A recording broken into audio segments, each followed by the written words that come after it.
Pronto, pessoal, eu vou fazer aqui continuar a correção, certo? Da terceira e da quarta semana da atividade que eu enviei para vocês durante a quarentena, certo? Do nosso roteiro de atividades domiciliares para o 8º ano, Escola Municipal Educador Paulo Freire, certo? A disciplina Ciência da Natureza. Na terceira semana, vamos começar logo, né, para o vídeo ficar mais curto. Na terceira semana, eu pedi para que vocês realizassem essa tarefa durante qualquer período de 3 a 9 de maio, certo?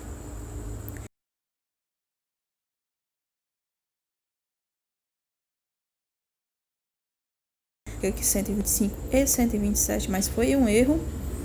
E depois que vocês fizessem a leitura, eu pedi para que vocês respondessem a 3 perguntas muito simples, certo? A primeira, eu pergunto de por que chamamos a Lua de satélite natural. Lá no texto da página 126,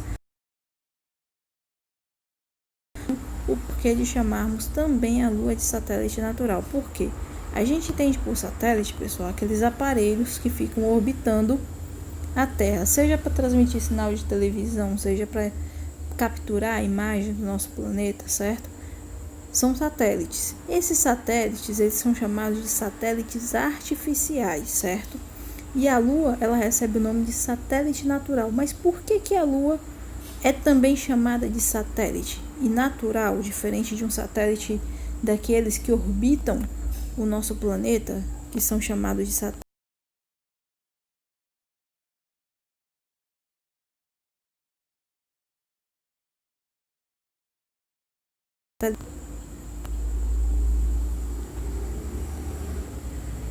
Satélite artificial.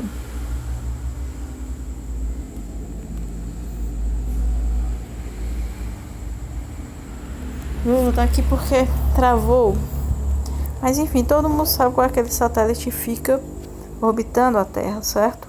Daqui a pouco eu mostro a imagem dele. Na segunda, então eu digo por quê, né? Por que chamamos a Terra de satélite natural? Porque assim como o satélite artificial, a Lua também fica girando em torno da Terra, certo? São 28 dias em que a Lua leva para fazer uma volta completa sobre a Terra. E esses 28 dias a gente dá o nome de ciclo lunar, certo? Que é como se fosse a duração do movimento de translação da Lua em torno da Terra, assim como o Sol. Em torno do Sol, a Lua também faz um movimento de dias, uma volta completa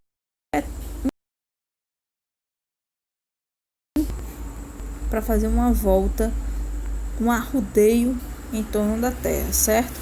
Então eu vou colocar aqui em vermelho, que é porque a Lua, assim como um satélite artificial, então aqueles satélites que a gente vê na televisão, ela orbita em torno da Terra.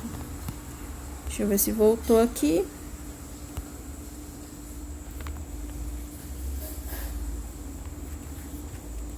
Voltou aqui. Pronto, o satélite.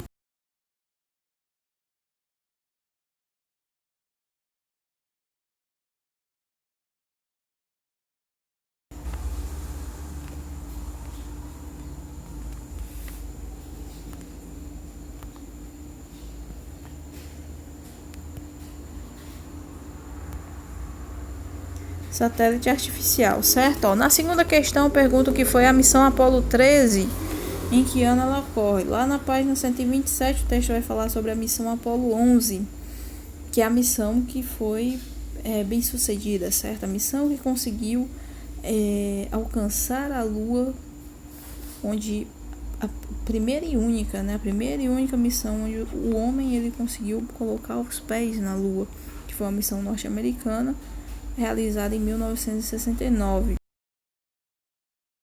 Apollo 11, né? Houve um erro aqui. Apollo 11 foi uma missão de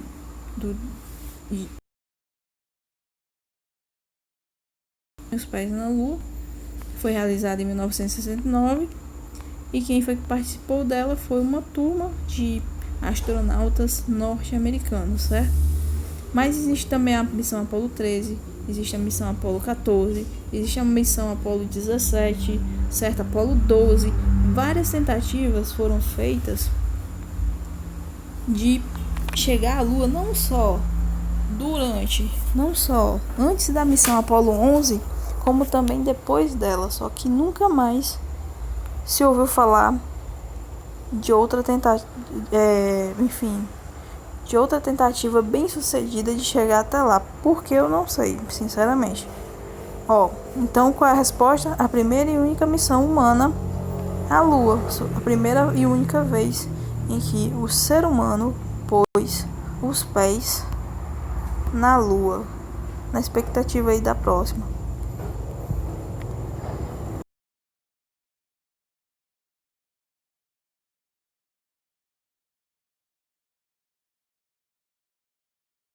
E marque a data em que você fez a observação.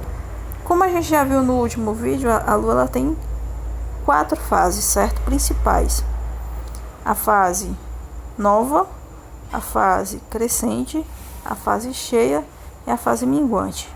Hoje, no dia 1º de junho, a Lua está na fase crescente, certo? Daqui a alguns dias ela vai estar na fase cheia, tudo bem? Lá na 4ª semana eu pedi para que vocês respondessem as questões do livro, certo? Questão 8. Mas eu vou começar a responder a partir da 7, porque eu gostei muito da questão 7, não tinha visto antes, mas gostei muito dela, que é, nela o autor do livro ele pergunta o seguinte, certo? A figura abaixo é de um livro de 1230,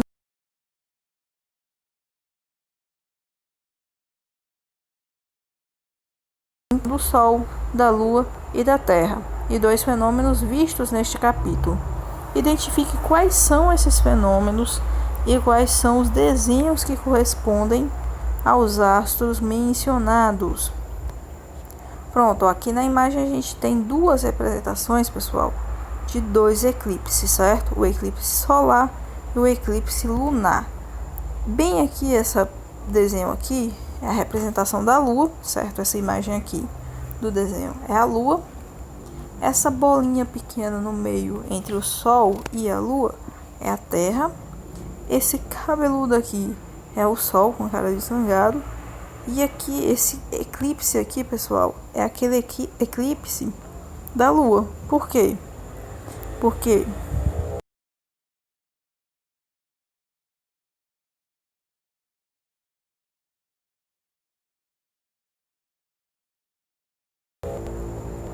durante esse eclipse em que os 3 astros, o Sol, a Terra e a Lua ficam alinhados, de forma que o Sol vai produzir uma luz sobre a Terra e a Terra vai jogar uma sombra sobre a Lua, a gente vai ter o eclipse lunar, que nada mais é do que a Lua vermelha, né? A Lua de sangue, certo? Eclipse lunar. Já nesse outro desenho aqui, a gente tem a Terra, de novo aqui, a Lua e o Sol. Durante esse eclipse aqui, pessoal, o Sol vai ficar escuro, temporariamente escuro. Por quê? A Lua vai se colocar na frente do nosso campo de visão do Sol. É como se o Sol estivesse ali e a Lua ficasse na frente dele.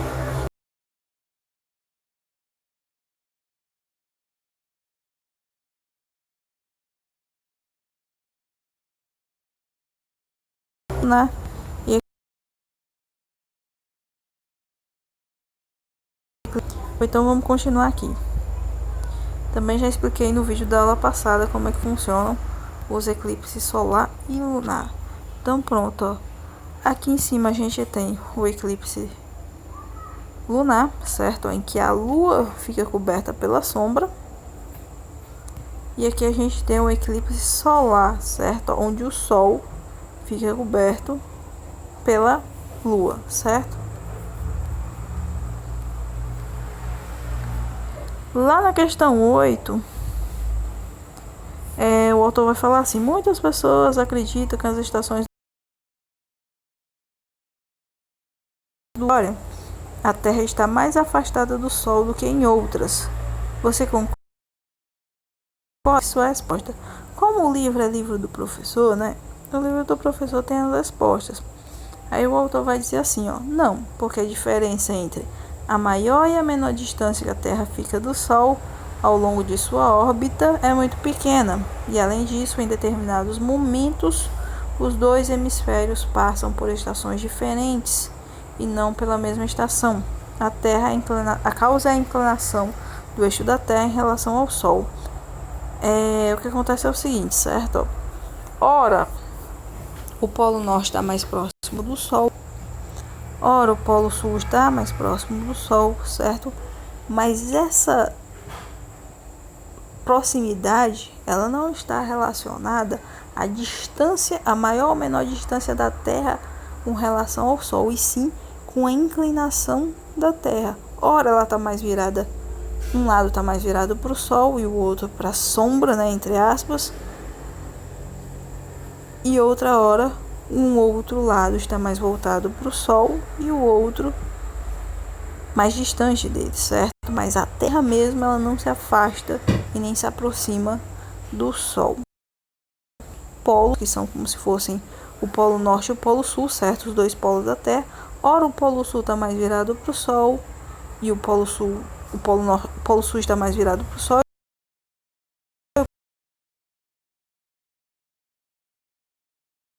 Mais distante, certo? E aí, vamos continuar, certo? Na 9, você já observou um eclipse da Lua? Como esse fenômeno ocorre? Eu nunca observei um eclipse da Lua na vida, certo? Mas como é que esse fenômeno ocorre? Bem aqui no desenho já fala, ó. Eu preciso do Sol, da Terra e da Lua, os três alinhados. Se os três não estiverem alinhados, não ocorre eclipse, certo? Eu preciso do alinhamento, tanto no eclipse do Sol quanto no eclipse da Lua. Sem alinhamento não tem eclipse, certo? Então, primeira coisa que precisa existir é o alinhamento dos três astros. Que eles tenham, certo? Se for à noite e a Terra estiver entre a Lua e o Sol, o eclipse é lunar, certo? E o eclipse da Lua não é a Lua coberta por metade da sombra nem nada, é a Lua vermelha, certo? Aquela Lua alaranjada. E o autor do livro vai dizer aqui na resposta dele que a resposta é pessoal, né? A primeira, né? Se você já viu ou não o eclipse da Lua, eu preciso. Por que acontece?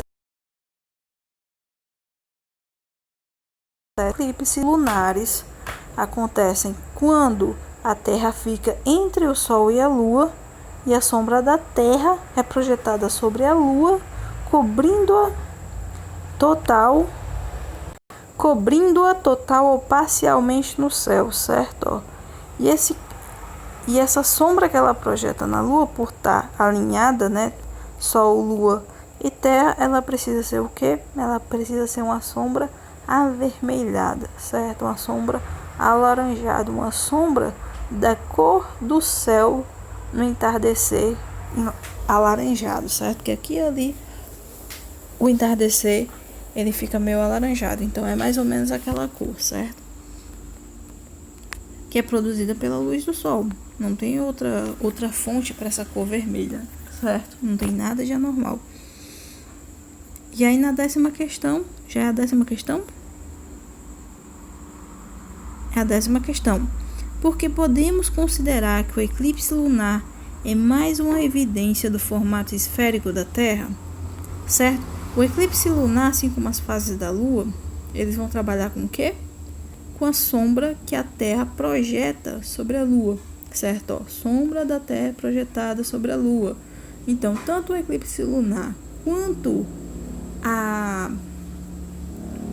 as fases da Lua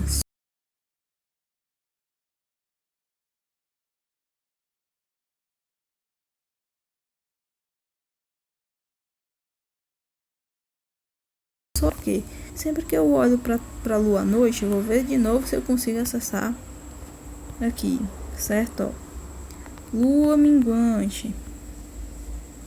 Pronto, agora foi, certo? Sempre que eu olho à noite para a Lua, certo? E eu vejo ela coberta, a sombra que é produzida sobre ela é o quê? Ela é arredondada, arredondada, certo? E essa sombra é a sombra da Lua. Se a sombra da Lua é arredondada, significa que a Lua é o quê? Ela é arredondada, só isso. Se ela tivesse outro formato, a sombra dela seria o quê? Diferente, ela teria outro formato, certo? Ó, lua cheia, guante.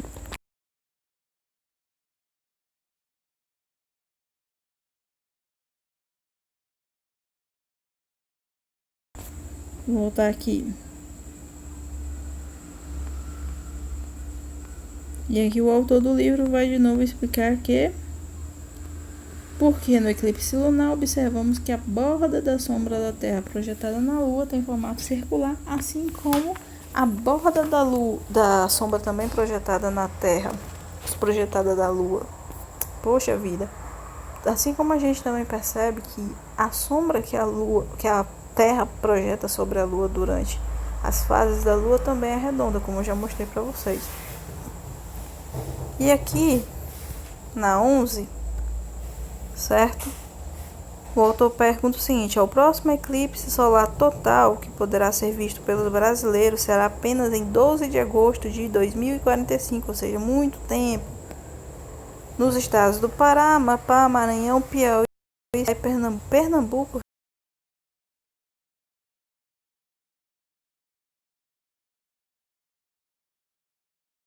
Rio Sudeste do Brasil, porque nós estamos no hemisfério norte do nosso planeta, certo? Os estados do sul do país, eles estão, o sul e sudeste, eles estão em que hemisfério? No hemisfério sul, certo? Então, o hemisfério, a localização em cada hemisfério, ela vai mudar também. Vou já mostrar os hemisférios para vocês, certo? Mas aqui o autor vai dizer, ó, nas regiões mais ao sul, não ocorrerá o alinhamento necessário para ver o eclipse. Mas por que não haverá? Por causa dos hemisférios, certo? Ó. Brasil, hemisférios. Opa, imagem. Quem é que tá ao sul e quem é que tá ao norte?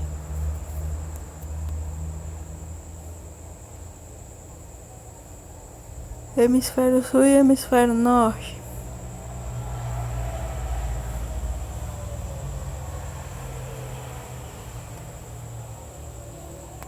Quase todo mundo tá no hemisfério sul, né? Mas como a gente tá mais perto da linha de Capricórnio, a gente tá mais pra... A gente tá do hemisfério norte, né? Porque segundo a linha do Equador, a gente tá mais pro hemisfério norte, certo? A gente tá mais próximo do hemisfério norte, ó. Aqui tem a linha do Equador, certo? O hemisfério norte ele fica acima, como se fosse a linha do Equador, tá aqui, ó, linha do Equador. Na parte de cima a gente tem o hemisfério norte e na parte de baixo a gente tem o hemisfério sul. Boa parte do Brasil ela está localizada no hemisfério sul, mas alguns estados ou eles são muito próximos ainda da linha do Equador, ou eles estão sobre ela, ou eles já estão no hemisfério norte, certo?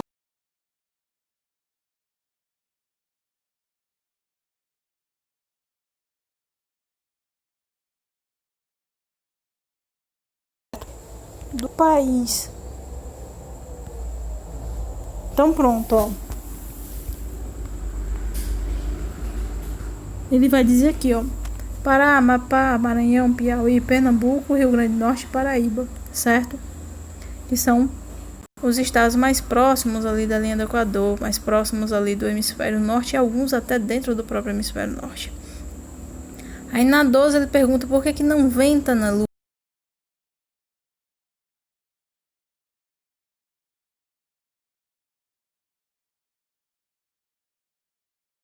Cobrem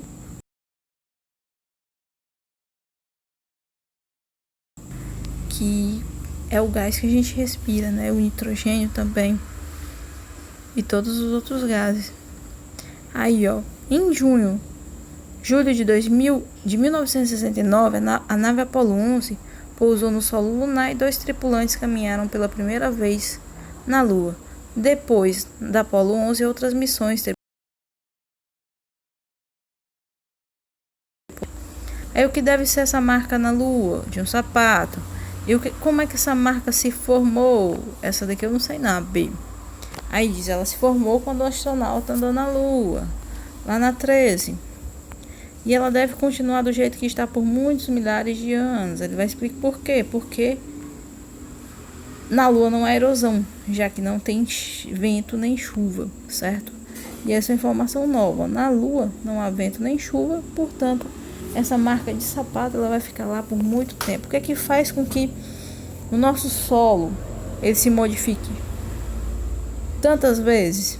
Porque a chuva acaba desmanchando as pedras, o vento também, entende? Então, existem vários fatores climáticos que interferem na conservação do solo e, por exemplo, de uma pegada dessas na terra, a não ser que seja uma coisa assim enterrada, né?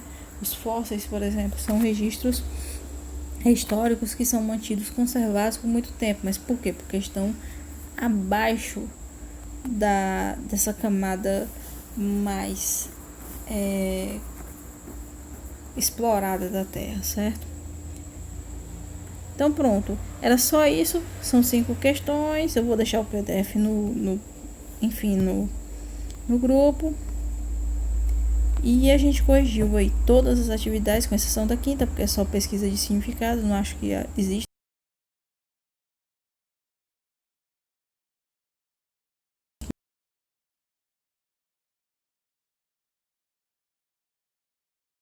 Antes da entrada na quarentena, enfim. Nas próximas semanas eu também estarei enviando, quando terminar o capítulo, também estarei enviando a correção dessas atividades do capítulo 2, certo? Até mais.